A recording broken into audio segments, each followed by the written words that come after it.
Hey, what's up, guys? It's Jordan with the Laundromat Resource Podcast. This is show 133. I'm pumped you're here today because today we have Russ and Joey from Wealth Without Wall Street representing the hat that they sent me. Big thanks to them for that on the show. And this is an incredible episode because these guys have dedicated what they do, and they've built a community around helping people find wealth without Wall Street, which makes a lot of sense. And we go through a lot about what they talk about, their philosophies and all this stuff. But one thing that they do is they set up a link for us, which I'll tell you right now, but you might want to go to it now or after. It's wealthwithoutwallstreet.com/laundromat resource. And they've set up some tools and resources for us, including something that I encourage you to do and something that I have done, which is take their investor DNA assessment. And it helps you figure out what asset classes are best for you. So if you're in that position where you're trying to figure out, are laundromats good for me? Is there another asset that's good for me based on my personality and, all the things going on in my life and stuff? This assessment will help you figure out how to narrow it down. Now, hopefully it comes out laundromats because I love laundromats and I think you should too, but it's not going to be a fit for everybody. So if that's a place where you're at, check out wealthwithoutwallstreet.com/laundromat resource. And they've cut us a sweet deal on some of their stuff that they've got going on over there. So check that out. We'll talk about that in the episode. But again, this is an incredible episode. And if you are looking to sort of get out of that 9 to 5, as quickly as possible, or achieve that financial freedom as quickly as possible, this is the episode for you. We have a lot of fun. Real quick before we jump into it with Russ and Joey, one thing I do want to say that we have added to the pro community is one comment that I get a lot is that these podcast episodes are long and people don't always have time to listen to all of them. So one thing that we decided to do, and thanks to the pro community for this input, is I'm actually going back through all the old episodes and taking the 3 main takeaways from every episode and my favorite quote from every episode, because I've been keeping track of all the quotes from every episode, and I'm putting them into a podcast episode right now exclusively for the pro community that is 3 to 5 minutes long, and it's my top 3 takeaways and my favorite quote. So just wanted to let you know about that.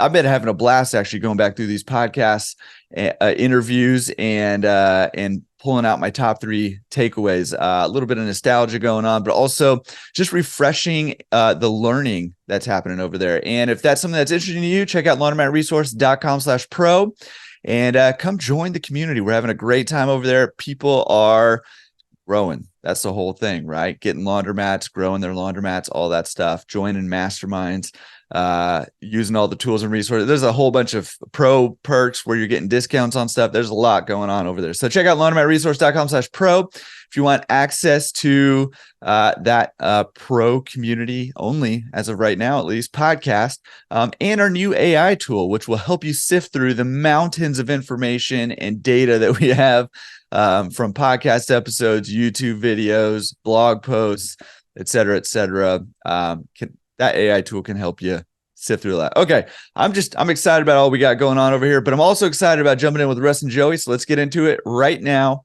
with Russ and Joey from Wealth Without Wall Street. All right, Joey and Russ, thank you for coming on the show. Super excited to talk with you guys on Wealth Without Wall Street. Looking forward to getting into that and what that's all about. But how's it going, guys? Man, it's always a good day when we get to talk about strategies off of Wall Street. That's why we love you and your laundromat strategy as well. It's always good to also, Awesome. be able to have a chance to rag on Joey, and knowing your profile, just us being able to have you on our show. You like to have fun and not afraid to beat somebody up. So this is going to be good. And we got Joey in the middle here on the screen. So I think this is going to be good, Jordan. That's right. Oh, no. We got him surrounded. A public humiliation is probably my love language. So a lot of love coming towards Joey today. It's going to be great. It's going to be great. Guys, why don't you give us a quick little background on who you guys are, and maybe just a brief journey through your investing career up to this point. Man, I'll tell you what, Jordan, to sum up Russ and I, you got two rednecks from Alabama who are just out for freedom. I mean, if you want to like sum up our lives, it's about freedom. We homeschool our kids. We love financial freedom because it gives us geography freedom, right? The ability to do our businesses from wherever, whenever, with whoever, and ultimately, spiritual freedom. And if we don't have that, all the other things don't matter. But really, how we got to this point is, I was in the mortgage business for 11 years. And Russ was a CFP. He was the bad guy. He was Wall Street. Like, hint, hint. Get away from him. And we learned over the time that, man, you can't have freedom from an active income. As I saw in the mortgage business, I was growing every single year, getting higher and higher commissions, and I was losing more and more of the people that I love the most. I have 5 daughters. And man, we would go on vacation and I would not be present mentally because I was physically there, but I was always working. My phone was literally on my hip. Russ always jokes with me. I had a little holster, for my BlackBerry. You were one of those guys. I'm giving myself away here. Okay. The holster with the Bluetooth headset. I mean, it was the whole thing. You were slipping with Alabama and now you're throwing the phone. Oh my gosh. I don't know if there's recovery for you going forward. I'll try. Okay, we'll see what happens, but I'm not holding out hope. But hey, I think I'm in good company here, that there's a lot of people that were in the same boat that I was, that I would send my wife and kids down to the beach and say, hey, I just have one more phone call and I'll be right there. And then 3 hours later, I'm walking down that boardwalk behind our condo, just ready to get on the beach. And there's my family coming up, just pissed that dad has missed another vacation because he's working. And I was lying to myself the whole time saying, I'm working for them. I'm working this hard for them. And I can't stop this kind of hamster wheel lifestyle. And the reality was I needed to be introduced to a whole new way of thinking. And that came in the form of Russ sharing a book with me that totally transformed the way I think and put us on this path to now, together we've created over $50,000 a month in passive income through various different investments, and they're all off Wall Street. And that's what we're about, just helping people get to that same point. Well, that was kind of messed up of you to say that Russ gave you a book that transformed your life and you didn't even share what book it was. Well, this is where I totally redeemed myself here, right? You said I had to dig myself out of a hole. Yeah, it was, I'll give it the short story is, the book is Become Your Own Banker by R. Nelson Nash. And he actually became a mentor of Russ and I shortly thereafter. But the items in the page that stuck out to me was, man, I had to take control of my finances and I had to create a different way of thinking, which is the way that a bank thinks. And that's through leverage, through passive income, and through access to capital that, man, most of America does not understand. And we want to continuously open their eyes to see it so that they can gain freedom. Yeah. Awesome. Yeah. Thank you for sharing that. That's actually a book that has not come up on the podcast, but that definitely should have come up by now on the podcast. So I appreciate you sharing that. I wouldn't say it redeems you, but maybe a step. Man, you can't get the phone off the hip like that, dude. Come on. I just don't know if you can come back from that. I don't know. I whenever he said, "Hey, I want to come work with you," and I was like, "Phone's got to go, bro." I mean, we're gonna have to put it in the pocket. Listen, I cannot be seen in public. No more touching. No more Bluetooth. Put it. Your pocket is so close. Beep, beep, beep, like, just put it in. None of that. Yeah. We're not doing that. That doesn't work. No, he it's so funny. That's like great. The story that he shares though is a story that we hear a lot when people come and join our community. They're telling that story of the things that they were doing, the mistakes they were making, and our story really is a little bit of learning, a lot of unlearning. Because as Joey mentioned, I was a CFP. Jordan said that there was a ton of things that I thought I knew about the way the world worked. And then when the 2008 crash happened and I lost 50% of the money that my wife and I, highly trained, she was a dentist, I was a CFP, like had great incomes, not a whole lot to show for it, but had been doing everything the way the world had told us to, like putting money in the market, paying down debt. We even had bought a rental property, good for us. But we were no closer to financial freedom because we didn't have the passive income that exceeded our monthly expenses. And so for us, it always had to start with, what do we need to learn and unlearn? How do we start building a warehouse for our cash to reside, right? We have to really organize our cash in a place that we can get to. And that's what that book that Joey was talking about, it described that problem. The biggest obstacle to people to becoming financially free is they have lack of access to cash. And there's a lot of reasons why. And as I was reading that book and learning from it at a conference in January 2009, I'm seeing myself in the situation. The problem he's detailing is the exact one I'm in. And he starts laying out a solution to get out of it. And ultimately, that's what led he and I to pursuing different asset classes. How do we start investing and putting this cash to work to build the passive income? And there was a lot of mistakes, right? We didn't understand who we were as investors. And so we were just investing in, if I watch Jordan, I go, Jordan's making money in laundromats. That must be good. I should just go do that, right? Oh, here's Sharon. He's investing in multifamily. He's having success there. I should do that.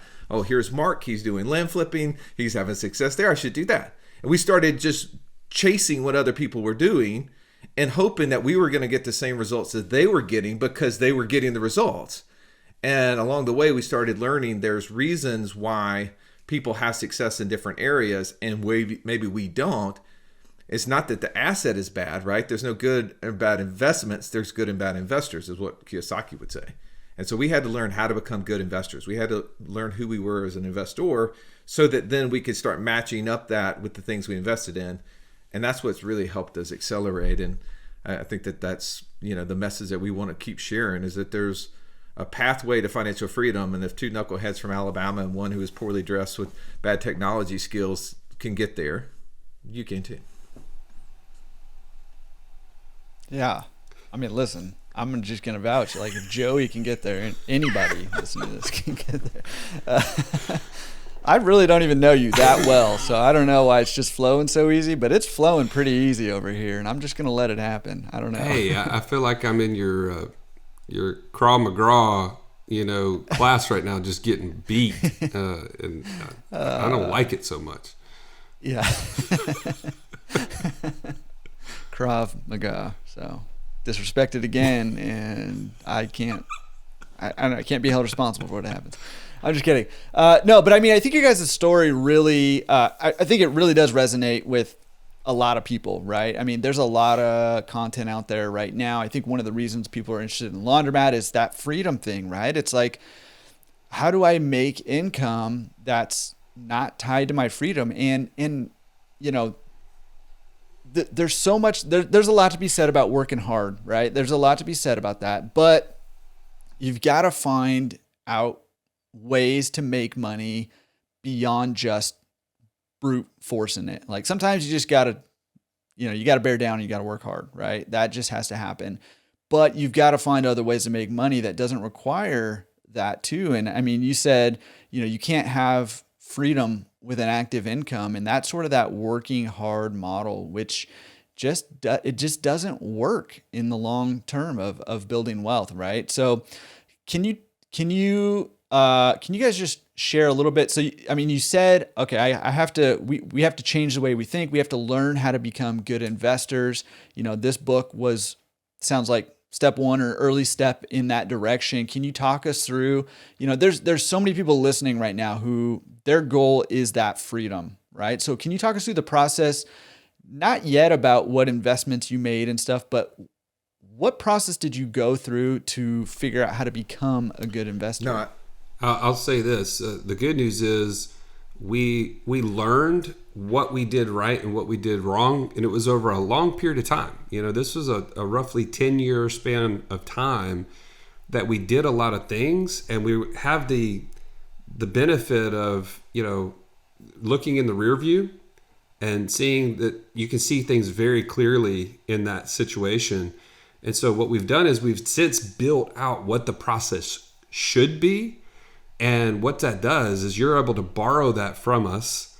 And as we like to say, compress time, right? Not go through the situations of investing in the wrong things, not go through the situations of starting with the wrong vision and not putting cash in places that are not efficient. Like the big killers are home equity, qualified plans like your 401ks, your IRAs. Those things are absolute killers to financial freedom. And if you can imagine it, paying off debt. Like you think, man, what could be wrong with that? That's a good thing.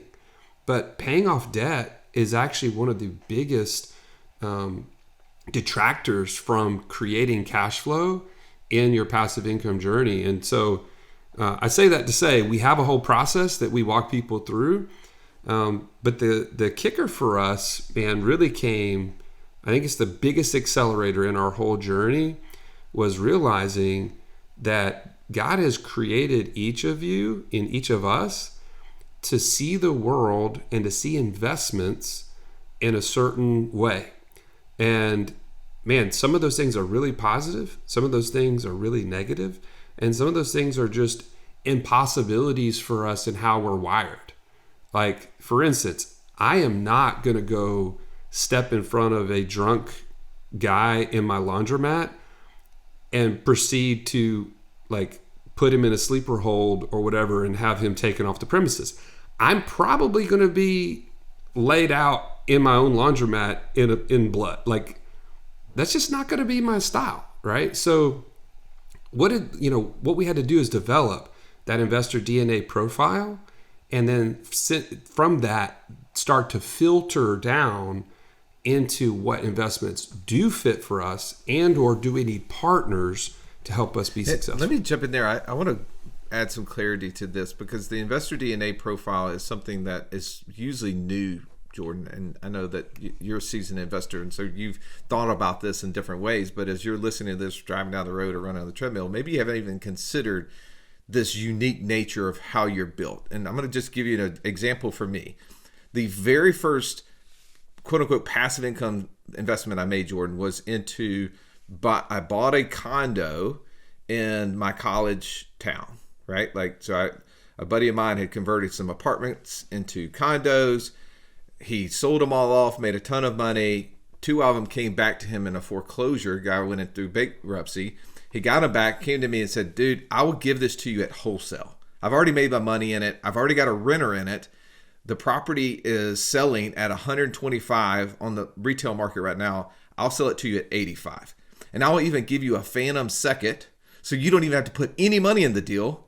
And it's going to break even cash flow for the first 9 months until the lease ends. And then you can raise rents or sell the property, get your money out, move on. I'm like, genius, right? Like, who wouldn't take that deal?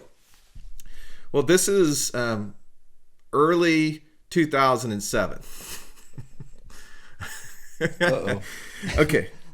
Yeah. It's coming for you. Well, there's a lot of things that happened there. One, the university was building 2,000 units that they were going to require freshmen to move into. I didn't do due diligence to know that. Well, my profile, right, on a disc, I'm an I, influence. Influencers in your life, that they love talking, they love being in front of people, they do not love follow through or details, right? So I wasn't doing any of those details.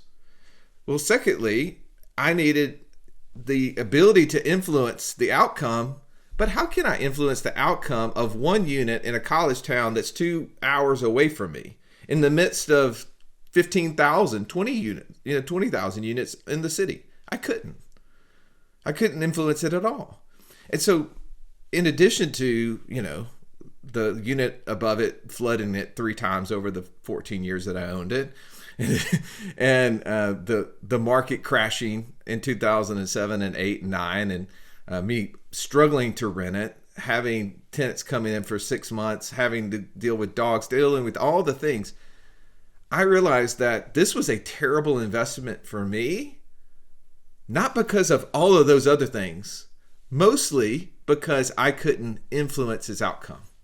And I made that decision influence the rest of my next 10 to 11 years. Man, I didn't make another truly passive deal outside of investing in just some basic things, some company, some friends that were starting companies. I made some small investments, some small private lending deals. But for the most part, I did nothing for 10 to 11 years because I had such a poor experience with that. I thought, well, that's just the way it is. And it wasn't until we started, as Joey said, reflecting on looking back and saying what made investments good or bad for us. And it was the nature in which they connected to who we were. And I was like, I, as an influencer, like being able to influence. I like to be able to get involved. I like actually buying and building businesses.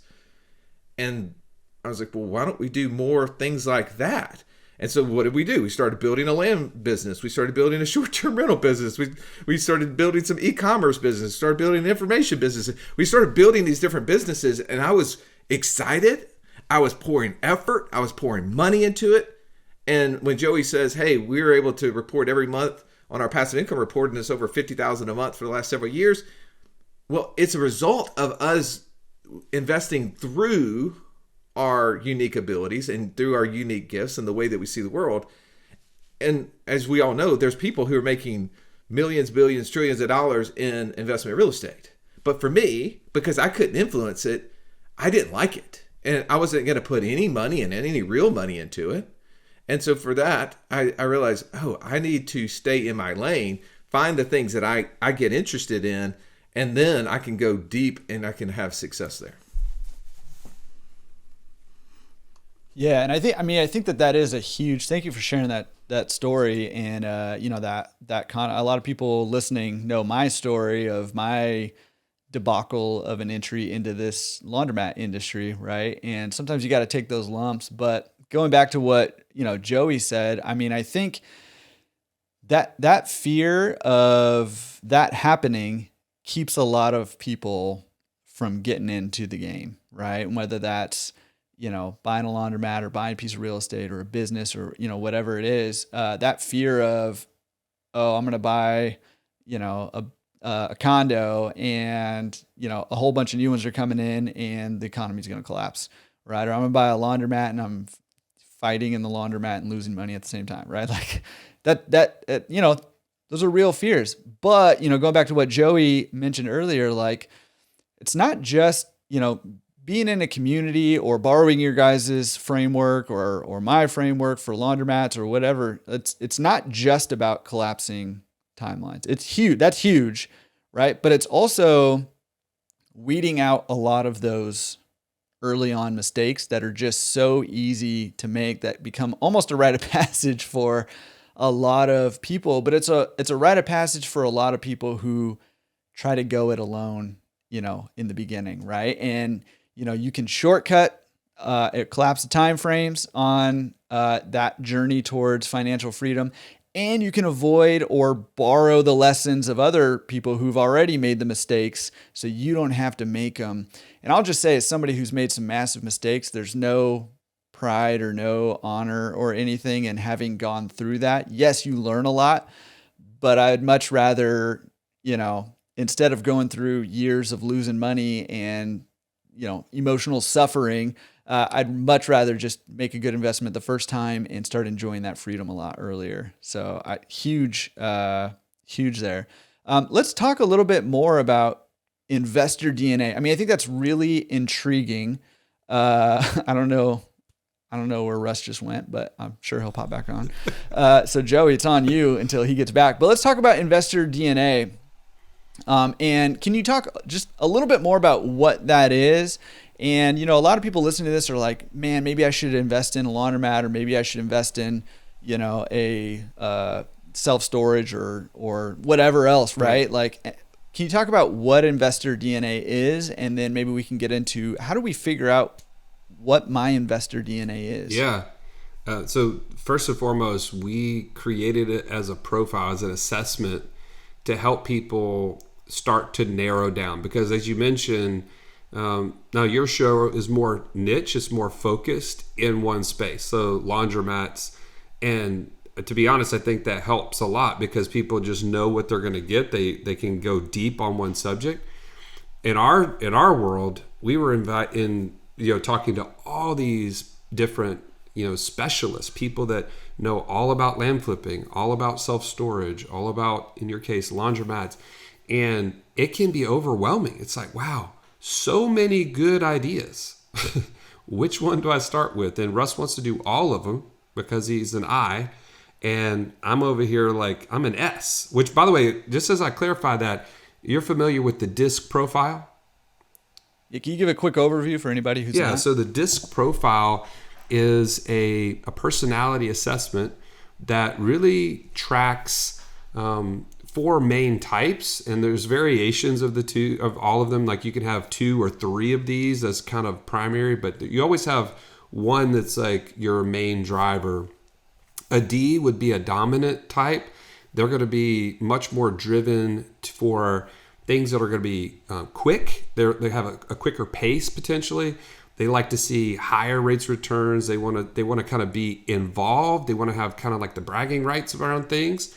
And I would be, as Russ mentioned, more of an influence. They like a party. They like to be social. They're very driven by how they look on the outside, contrary to how Russ dresses and his hygiene. But those things are what high eyes are all about. I'm an S, which is that what that smell is, by the way? You can smell it through the podcast at this point. We work from home, Jordan, so it makes it a little bit easier. But and a high S is going to be somebody who's loyal. They're going to put up with a lot of crap from Russ. They're looking for steady consistency, like not a whole lot of volatility and chaos, and they're going to be very nurturing in a sense. A C is going to be very driven by numbers and analysis, details. They want checklists. They want to be able to just make sure that they're tracking things very tightly. And so you fall into one of those main categories. And so then what we did from there is we said, okay, if that's how you are, how would you see short-term rentals as a passive income strategy? What would be the pros? If, let's say, for instance, you're a high I, like Russ. On short-term rentals, you're going to love the fact that it's a people business. It's a hospitality business. So you love the ability to be able to share a really warm space with people, and they have a place to go. Now, you're going to have cons, though, with the short-term rental business, i.e. all the operational things that go behind it. Like, Russ can't even literally turn on the Airbnb app, so it would be terrible if we started a short-term rental business and Russ was the operator. He loves to be the mouthpiece. He wants to be out there telling people about how cool it is and, man, stay at our place and here's a discount code and all those sort of things. But we hired an operator because of the cons behind short-term rentals. Very time intensive, very operationally driven to get all the systems working and all that. And so we break down 10 different passive income sources by that DISC profile, both on the pros, the cons, and then finally on the key factors. I don't know if you want to talk about that, Russ. Well, you said 10. We're about to add 11 because Laundromat, Jordan, has got to get on the list. I was thinking the exact same thing right? now. Like, I mean, the stallion here is just running his mouth, not even giving an opportunity for the Laundromat guy to get in here. It's like, we need what the high I likes about Laundromats, dude. Tell me what is it? What's interesting to you? Because I'm going to fill this out on the spot, and then if you guys end up coming and doing the investor DNA on our side, I'm going to have this already filled in for you, so then you can have Jordan's take on it. How about that? Oh, this guy's brilliant. What is a high I like about Laundromats, Jordan? Yeah, I also am a high I. I mean, listen, it's a people business, right? It's one of the few places, and I say this a lot now, but it's funny to kind of put it in this context, from a perspective, and I'm like, oh, this is probably why I say this, and everybody else who's not an I probably doesn't care about this. This is what I love about it, right? It's like, it's one of the few places in our communities, especially lower income communities, where people still gather, right? Like it's a gathering place for community. So I really love that. It's an opportunity to really inject a lot of value into a community and a lot of worth. You know, a lot of businesses, including laundromats in lower income communities, are like have that sort of mindset of like, I'm just gonna like keep it going. I'm not gonna really invest a whole lot into it. And that, in my opinion, that communicates a lack of value or lack of worth in that community, right? To that community. But you have an opportunity as a laundromat owner to really inject a whole lot of value and worth into a community by saying you're worth investing in, you're worth, having a nice laundromat here to come do your laundry. It's comfortable, it's safe, it's clean.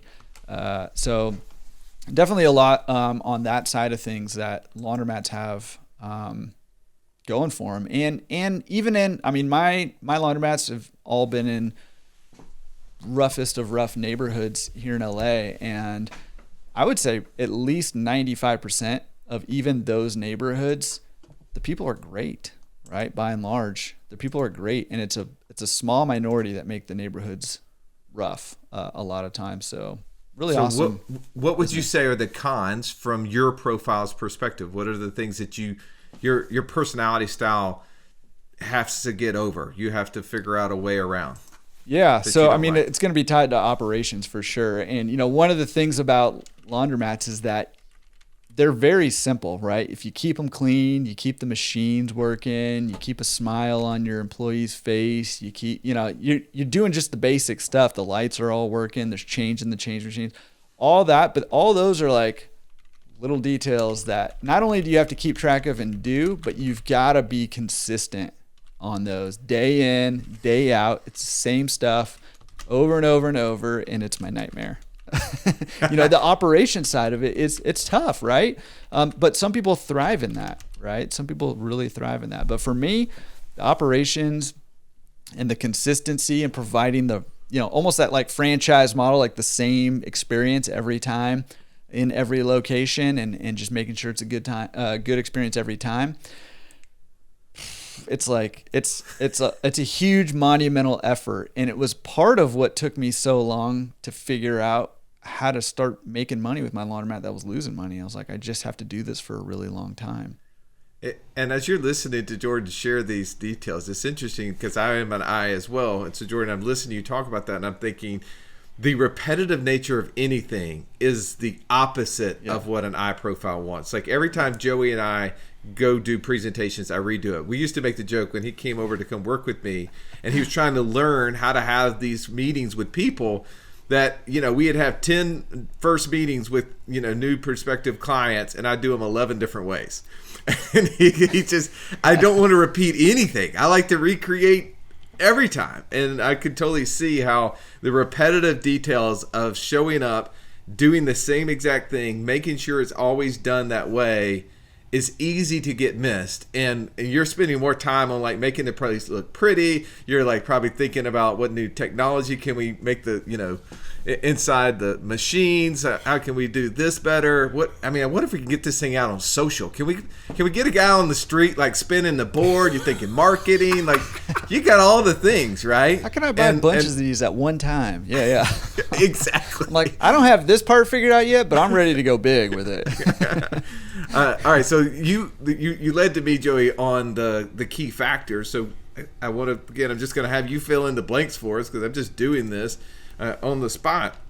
So there's really 4 key factors that we have put into the decision making for someone as they're trying to narrow down the path of the things that they would want to invest in, right? And they come to time, capital, selling required, and detail.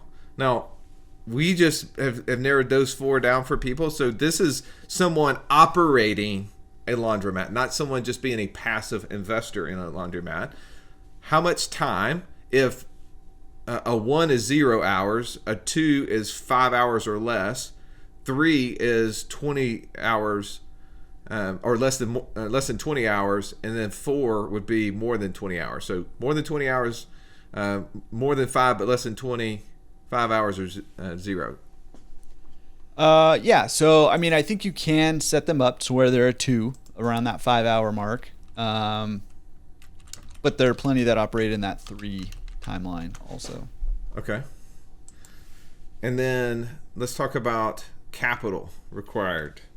So 1,000 or less, 5,000 or less, $25,000 or less, or 25,000 or more.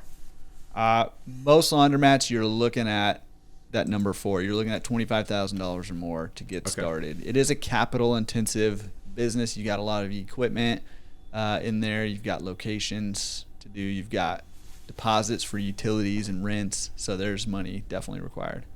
All right. Let's talk about selling, marketing, right? Like being engaged. None, limited, moderate, or advanced. What sort of sales skills does someone need? Marketing skills does someone need to operate a laundromat? Yeah, I would give that put that on the number 2 in the limited. It's been like a badge of honor in this industry for a long time to never do marketing and not have to do it. That Field of Dreams business model. But the industry is evolving here. But I think that you can make massive gains by having even just limited knowledge in marketing. Awesome. Sales. And then the last one is details. 1's none, 2's low, 3's moderate, 4's tons of details. I'd say, in comparison with other businesses, I'd probably give it a 2. There's a very limited. There are details to be had, but there's a very limited number of categories of details that you need to actually nail down for a self-serve laundry.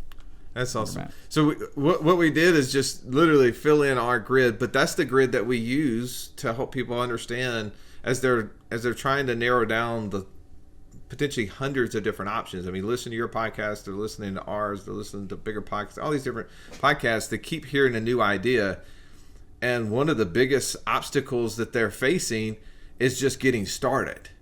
And they don't know where to start. And if they make the mistake that I made and they do one thing and it doesn't work out, right, then they make the mistake of stopping. Mm-hmm. Right. And you don't have to be great to start, right?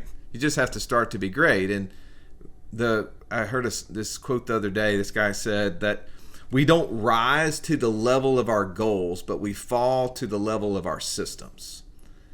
And the purpose for us was to build the systems, to build the organizational framework. As you go out to invest, you have a framework in which your system that gives you the ability to reach the capacity that you want, right? You have to be intentional as you're pursuing it, but you have to have good systems. We all want to be financially free. We all want to have geographical freedom. All these different things that we would say we would want, but the problem is that we just don't have the systems built in a way to do it. So when we were doing this, Jordan, is we were trying to find ways to build systems, frameworks, formulas, and every single time we could look back on it, whether it's this or Joey mentioned, the worst investment is a 401k. People say, Russ, but I'm getting a match on it. Well, why do you say that? Well, we have a formula. Either it's producing a passive income or it's reducing a monthly expense, because that's the passive income over greater than monthly expense formula. That's the financial freedom formula. So somebody says a 401k. I say, great. Does it produce passive income? They say no. I say, does it reduce the monthly expense? They say no. I say, is it either getting you closer to or further from financial freedom? And they go further from. I go, now do you see why it's the worst investment? And they go, oh. So that's a framework. Having a tool like this, the Investor DNA. I'm a S profile. I love steady. I love consistency. Okay, great. What are the investments that meet that criteria and how I'll see them, pros, cons, and then what's the details? Do I have the ability to invest in the capital that's needed? Do I have the time requirement needed? All those things that go into it, and that framework, that system helps set them up for success.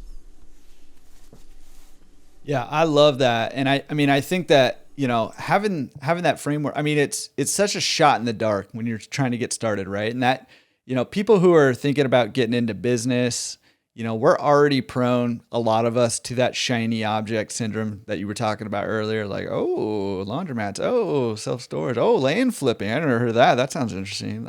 Even as you were mentioning some of those things, I was like, yeah, I do want to learn about land flipping. I've seen that around a little bit, and I gotta get in there.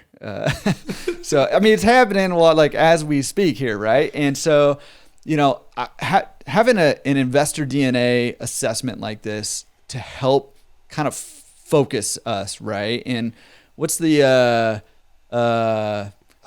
there's an acronym I was just gonna throw out there and I can't remember, but it's essentially like, hey, when we can focus down into, starting with at least one thing, find some success in it and build off that success, that's where things start to compound and that passive income, if that's your goal, right? You've got to find something that's a good match with you, and then you've got to do it the right way, as much as possible early on, because like you said, it's so easy to get discouraged, if things go wrong early on. And, I experienced that too. And I got to that point where I was like, so do I cut bait and try something different, or just lick my wounds? Or do I say, okay, I learned some expensive lessons here, let's put them to use? And it's really difficult to do the latter, right? When you've been beat up and you've lost a ton of money, it's so hard to just say, okay, I've learned some expensive lessons, let's push on so we don't make those mistakes again. But having that investor DNA and knowing yourself and what you're going to resonate with, and being able to match that up with a business or an investment that's going to help you achieve that freedom, hugely valuable. Which leads to the question, there's got to be people listening right now that are like, what can I do here? How do I get this assessment and figure out who I am as an investor? Oh, I'm so glad you asked, Jordan. We actually have created a landing page that we'd love to connect with people from podcasts. It's one of our favorite things to do. And we also want to make the assessment available to you. It's normally, by the way, $200 in our community if you come into our community. But for your listeners, we want to offer it for $15. We have some hard costs associated with it. But we want to make that available to you. If you go to wealthwithoutwallstreet.com/Laundromat Resource, wealthwithoutwallstreet.com/Laundromat Resource, you can get access to this course along with the assessment for $15. And we also have coaches there to walk you through the process, that you get a free 15-minute call to follow that up. So both of those are there on the webpage. And man, we'd love to connect with you and hear more about your journey and how this has helped you along the way. Awesome. Dude, that's super generous. So 2 things about that is, number 1, I have also joined your community. It's very cool, and it's cool to be in the room with other people with similar goals, right? Like, we have a community over here of people who are interested in laundromats, but I also am a part of a couple different other communities, including yours, that are just a little bit broader and a little bit wider, and that's how you get exposed to new ideas and really see growth. So check out their community. And then number 2, I got to know if land flipping is for me. So I'm gonna go take that assessment myself and see, but I'm going to be pretty discouraged if it tells me that laundromats are not a good fit for me. So I don't know, I'm a little nervous about that, but I'm gonna go take it.